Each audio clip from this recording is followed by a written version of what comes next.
Petit détail de la vie, ça. C'est très important. Je suis insupportable. Salut tout le monde, j'espère que vous allez bien. Aujourd'hui je suis très contente de vous retrouver dans une nouvelle vidéo. Ça fait longtemps que j'ai pas filmé, j'ai pas d'excuses, je suis désolée, voilà, ça fait longtemps, c'est tout. Bonne année 2020. Ça n'avait rien à voir mais il fallait que je le dise. Parce que je crois que je vous l'ai pas souhaité ici, je l'ai souhaité sur Insta. D'ailleurs si vous me suivez pas sur Insta, je vous mets ma page juste ici et dans la barre d'infos. Venez me suivre sur Instagram, merci.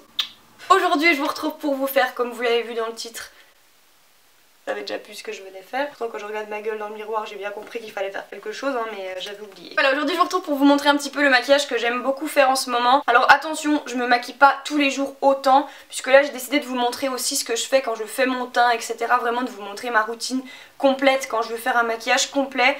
Mais en général quand je vais en cours et tout, je fais pas mon teint et je fais uniquement mes yeux, donc...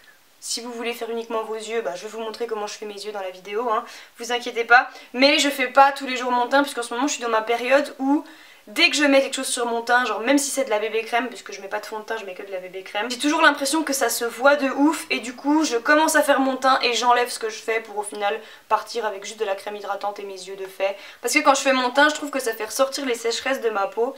Parce que voilà, en ce moment ma peau elle est un peu sèche, je sais pas trop ce qu'elle me fait mais bref elle est dans sa période connasse. Bon, on va commencer tout de suite. Du coup après m'être nettoyé le visage, alors ça dépend, soit je me nettoie le visage avec un nettoyant de chez Aromazone qui est vraiment très très doux et hydratant, c'est ce que je fais en ce moment puisque ma peau est sèche, ou sinon je passe un coup de solution micellaire, donc comme d'habitude la créaline H2O de Bioderma, ça n'a pas changé. Donc je commence par appliquer une eau florale, donc c'est une eau florale de chez Sanoflore à la fleur d'oranger bigaradier bio. Je ne sais pas ce qu'est un bigaradier. Ça se trouve je suis ultra inculte et c'est un truc ultra connu. Tant pis, je trouve ça sent bon, ça rafraîchit la peau. Ah bah... Non, je croyais qu'il y avait un bouchon, en fait il n'y avait pas de bouchon. Ah c'est une catastrophe. Ah voilà, elle remarche. Bref, je vais y arriver là, ça suffit putain. Il faut reprendre l'habitude hein. Donc moi je mets ça sur tout mon visage juste avant d'appliquer ma crème hydratante en fait, parce que je trouve que c'est plus facile après d'appliquer sa crème hydratante, ça glisse beaucoup mieux, ça va mieux un petit peu partout. Et donc ma crème c'est le fluide confort absolu de Weleda. Alors de base je mettais la crème confort absolu et là je crois que je me suis trompée et j'ai acheté le fluide, mais je vois pas une grosse différence. Alors je sais pas si... Je pense que le fluide doit être plus léger, alors du coup ça correspond mieux à ma peau pour la journée. Mais bon, j'aimais bien la crème aussi, mais Weleda c'est vraiment ma marque préférée au niveau de tout ce qui est produit pour la peau hein. Je vais appliquer du baume à lèvres, toujours de chez Weleda, c'est le Evron. Voilà, comme d'hab, hein. Ça n'a pas changé pour le coup. Je vais venir appliquer une crème pour les yeux de chez Filorga. Elle a coûté une blinde cette crème et en fait ce qui me gêne c'est que elle est ultra mal notée sur Yuka, genre vraiment la composition est merdique. Donc, dès que je l'applique je me dis est-ce que j'ai pas un œil qui va tomber. Je l'utilise quand même parce que ça coûte cher cette merde. Et maintenant je vais venir appliquer une autre crème. Alors jugez pas ma routine s'il vous plaît. Ce que j'applique avant de me maquiller c'est le fluide matifiant, donc hydrate et assainit peau à imperfection. Je le mets sur certaines zones, en fait c'est censé un petit peu rétrécir les pores et matifier un peu le visage, donc je l'applique uniquement à certains endroits que je veux matifier en fait tout simplement. Hop, donc en gros sur ma zone T hein, globalement. J'ai fait attention de ne pas en mettre ici parce que à cet endroit là j'ai la peau qui est ultra sèche, donc du coup ce genre de crème un peu matifiante et tout, j'essaie d'éviter de l'appliquer dans les endroits qui sont secs, c'est pas trop le but quoi, s'ils sont secs, bah ils sont secs donc pas besoin de les matifier. Merci Anaïs. En général ce que je fais les matins c'est que je mets déjà tout ce qui est crème, tout ça, toute cette partie crème hydratante et ensuite je vais m'habiller, comme ça permet vraiment à ma peau de bien absorber toute la crème et tout et que quand je me maquille bah j'ai pas encore de la crème sur le visage. Donc ensuite première chose que je fais c'est me recourber les cils. J'aime vraiment faire ça au début de mon maquillage parce que ça m'évite de me maquiller trop et je trouve que bah voilà tout de suite ça agrandit le regard et tout. Et puis je trouve ça mieux de le faire avant de se maquiller parce que sinon si on le fait après avoir mis tout ce qui est ne serait-ce que fond de teint, même du fard à paupières, après ça vient salir le recourbe-cils et je déteste ça en fait, où ça vient même faire bouger un peu le maquillage parce qu'au final vous voyez le recourbe-cils il pose quand même sur la peau et tout. Et ça c'est vraiment l'étape cruciale, ça, que je me maquille ou que je me maquille pas, le recourbe-cils c'est ultra important. J'ai perdu un cil. J'ai fait un vœu, c'est faux, j'ai absolument pas eu le temps. Alors du coup aujourd'hui comme je vous l'ai dit je vais faire quand même mon teint même si d'habitude je ne le fais pas. Ou alors d'habitude ce que je fais c'est que je mets juste à peine de poudre ou là de Benefit. Genre je me maquille pas le teint mais je mets un petit peu de poudre bronzante comme ça vite fait. C'est juste pour dire que hein, mais voilà. Mais sinon donc quand je fais mon teint ce que je commence à faire c'est appliquer une bébé crème. Donc c'est la bébé crème de chez Herborian. Donc j'en ai deux en fait, j'en ai une en teinte dorée et une en teinte universelle. La universelle est un peu trop claire et la dorée est un peu trop foncée, ce qui fait que je fais un mélange des deux. Je fais vraiment au pif, il n'y a rien de calculé, hein. Franchement c'est vraiment au niveau de mon ressenti pour les dosages. Hein. C'est n'importe quoi, hein. C'est aléatoire de ouf mais ça va, jusqu'à maintenant je me suis jamais trop trompée. C'est là que je me trompe, je vais peut-être me taire. C'est con parce que ma peau est plutôt jolie aujourd'hui. Du coup je suis un petit peu dégoûtée de la maquiller parce qu'elle était plutôt mimi. Voilà, j'en mets pas beaucoup et j'en mets pas partout non plus parce que je trouve ça un peu inutile d'en mettre partout alors que j'ai des rougeurs juste à certains endroits. Et je prends donc mon pinceau de chez Real Techniques. Donc vous voyez j'en mets vraiment très peu, on voit encore mes imperfections à travers et tout mais ça unifie juste légèrement. Et c'est vraiment ce que j'aime, je déteste avoir un effet plâtre, un effet trop sur ma peau, c'est vraiment pas quelque chose que j'apprécie. Donc alors ensuite dans les nouveautés que je me suis acheté récemment du coup vu que c'est des nouveautés, merci Anaïs, super. C'est les sticks comme ça de chez Fenty Beauty. Donc j'ai acheté le stick, ça veut aller, merci. Donc j'ai acheté le stick Amber qui est vraiment celui-ci, le stick pour contour en fait, hein, qui est très froid. Et j'ai acheté le stick aussi Mocha qui lui est beaucoup plus orangé et qui est plus un highlighter. Oui, bien sûr, c'est vrai. Qui est plutôt un bronzer cette fois-ci, donc voilà, on voit bien la différence entre les deux. Alors de base, j'avais commencé en achetant Mocha, et je le trouvais beaucoup trop orangé, surtout pour cette période un peu hivernale, c'est pas top. Autant en été c'est cool, autant là, j'aime pas trop. Donc ce que je fais, c'est que je mélange les deux. Donc je vais vous montrer un petit peu ce que je fais si je veux faire un peu de contouring. Ça pareil, c'est un truc que je fais très rarement, mais c'est quand même bien de vous le montrer parce qu'au final sinon la vidéo elle serait inutile si je fais juste mes yeux. Donc du coup je vais appliquer le stick Amber déjà pour commencer. Donc je le mets déjà sur mon nez comme ça. J'en mets pas beaucoup hein, vraiment, je fais juste un tout petit trait. J'en mets à peine ici, ici, ici. Donc vraiment le contouring classique. Hein. Je vais ensuite venir appliquer tout simplement Mocha en fait au même endroit. Genre la même quantité au même endroit. Juste je fais ça là, vous voyez, là. Je fais ça parce que je trouve ça très cute. Je sais pas, j'aime bien.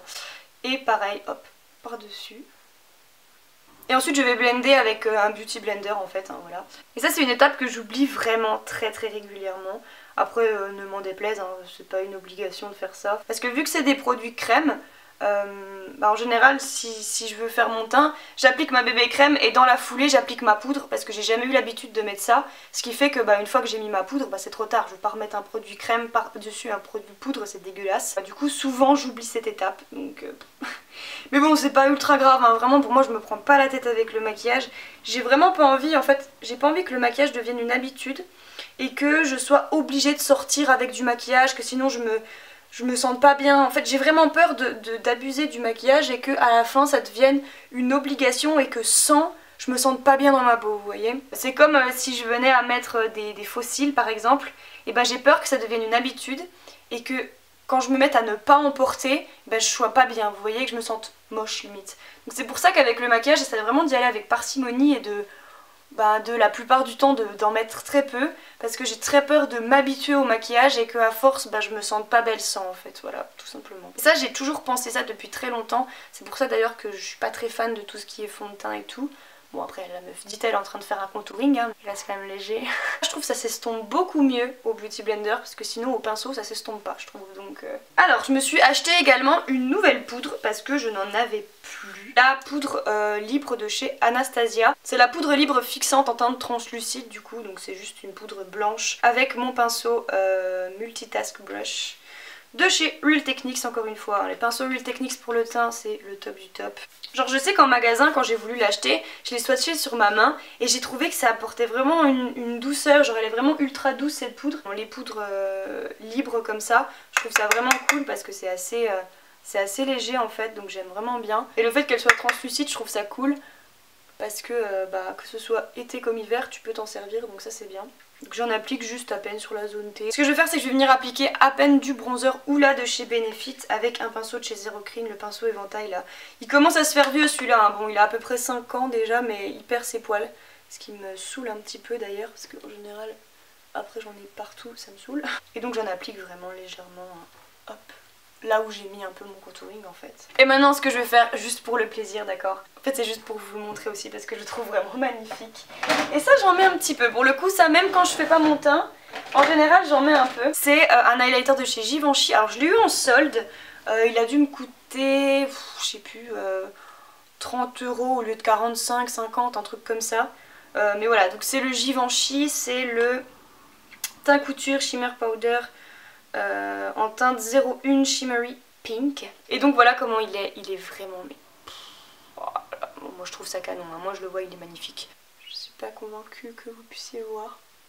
Mais bref, il est vraiment ultra léger, en fait il n'y a pas de paillettes, il n'y a rien, c'est juste nacré en fait. Et en même temps il est couleur un peu, de la couleur de ma peau un peu. Donc je le trouve vraiment magnifique parce qu'il est très très léger, il apporte juste un petit côté nacré, enfin irisé en fait à la peau. Et je trouve ça vraiment magnifique. Je suis pas des plus fans de l'highlighter de base, mais là vraiment celui-ci je le trouve tellement beau parce qu'il est tellement naturel et tout. Ça vient juste apporter à peine de lumière, je trouve ça vraiment canon. Par rapport à mes BK en fait, genre ceux-là là, je les trouve vraiment assez pailletés, très très forts et tout. Alors que celui-ci il est vraiment juste dans le glow naturel en fait, enfin je sais pas, je trouve ça vraiment trop beau. Donc voilà, c'est tout pour le teint, j'en ai assez, c'est déjà pas mal hein, pour le coup. J'adore parce que je dis que j'aime pas faire mon teint et au final je trouve que j'ai quand même fait pas mal de trucs là. Donc ensuite ce que je viens faire c'est juste brosser mes sourcils pour enlever potentiellement tous mes produits teint qui auraient pu se mettre dessus. Je fais pas mes sourcils parce que j'en ressens pas le besoin.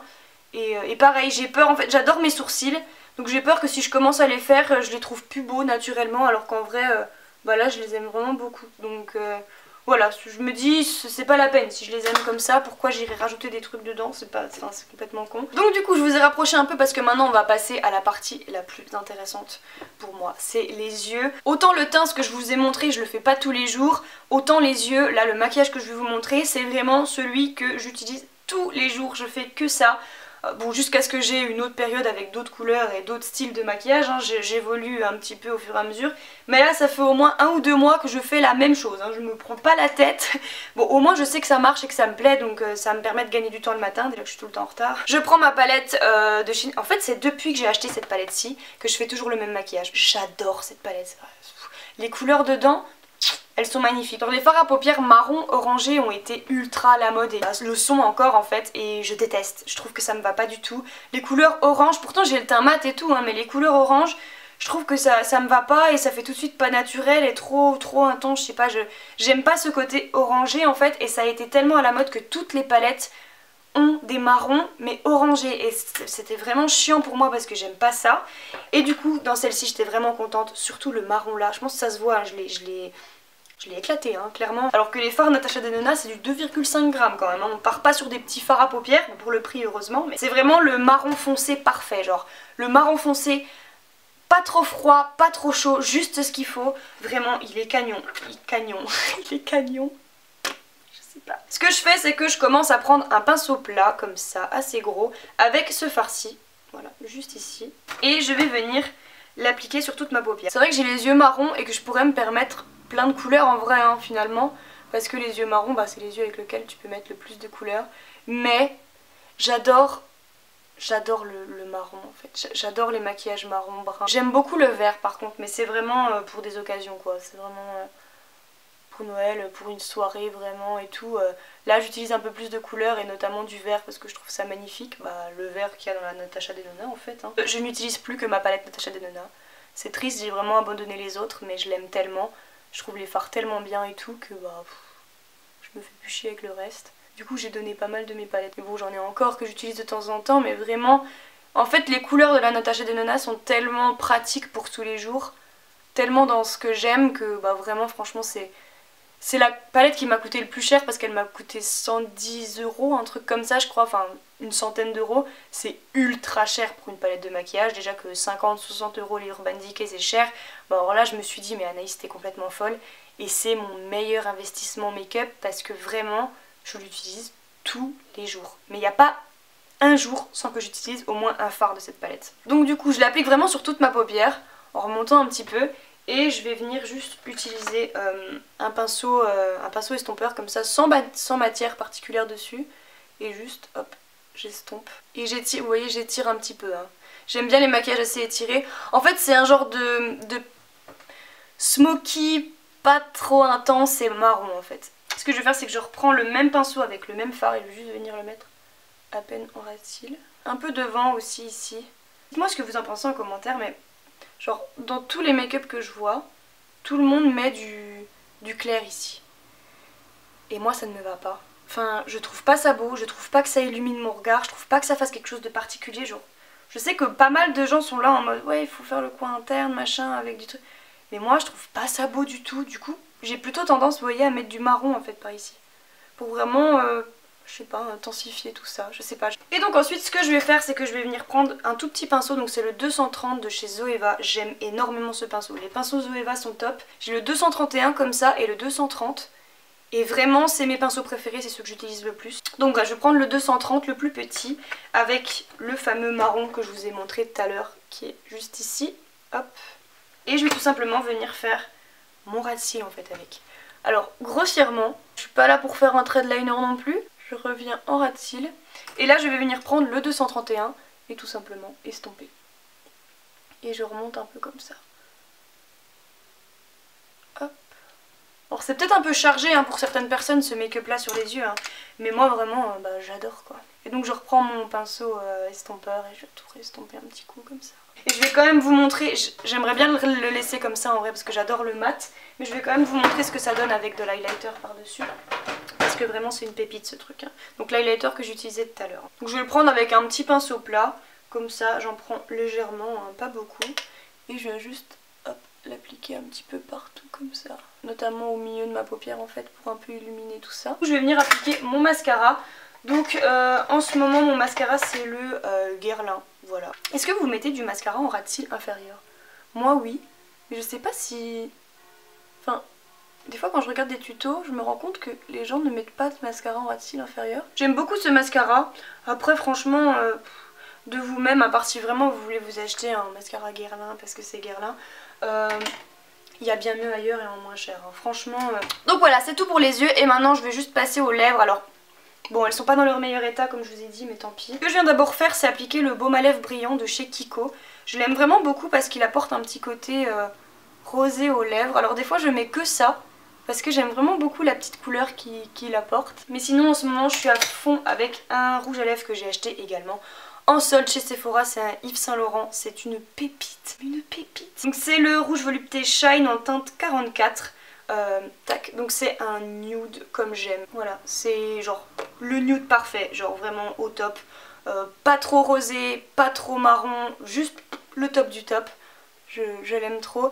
Et j'adore les voluptés Shine comme ça. En tout cas ce genre de rouge à lèvres là. Bon déjà en plus d'être rosé il est un petit peu clair. Et j'aime bien les rouges à lèvres un peu clairs. Alors je sais que ça a été les rouges à lèvres un peu clairs c'est un peu la risée. Des fois c'est vu comme un fashion faux pas. Moi je kiffe donc je m'en fous. Et en gros ce que j'aime avec ce genre de rouge à lèvres là c'est vraiment le côté transparent vous voyez. Genre c'est pas un gloss donc ça colle pas. Mais c'est pas opaque comme les rouges à lèvres mat comme ça a été à la mode. Ça pareil c'est un truc c'est une mode que j'ai jamais aimé parce que ça ne me va pas tout simplement, voilà. Et si vous voulez des genres de dupes, parce que tout le monde n'a pas envie de s'acheter un Yves Saint Laurent, même si je l'ai eu en solde ça reste quand même cher. Si vous voulez, il y en a chez Yves Rocher. Donc là j'en ai deux par exemple et c'est la même chose. Alors eux ils ont un petit peu des paillettes par contre contrairement à celui-ci qui n'a pas de paillettes. Alors c'est les rouge vertige brillant shine, donc voilà pareil hein, c'est des shine en fait à chaque fois. Mais voilà, c'est pareil, c'est très brillant, très léger. Donc voilà tout le monde, c'est tout pour mon everyday makeup look. J'espère vraiment que ça vous aura plu, que ça aura pu peut-être vous inspirer ou peut-être que certains produits auront pu vous plaire, je sais pas. N'hésitez pas à vous me dire en commentaire quels sont vos produits favoris pour tous les jours, les produits que vraiment vous utilisez tout le temps. Mais voilà, j'espère vraiment que ça vous aura plu, n'hésitez pas à liker si c'est le cas, à me laisser un petit commentaire, ça fait toujours plaisir. Et à vous abonner et venez me suivre sur Insta aussi. Oui, je vous fais d'énormes bisous et à très vite pour une prochaine vidéo.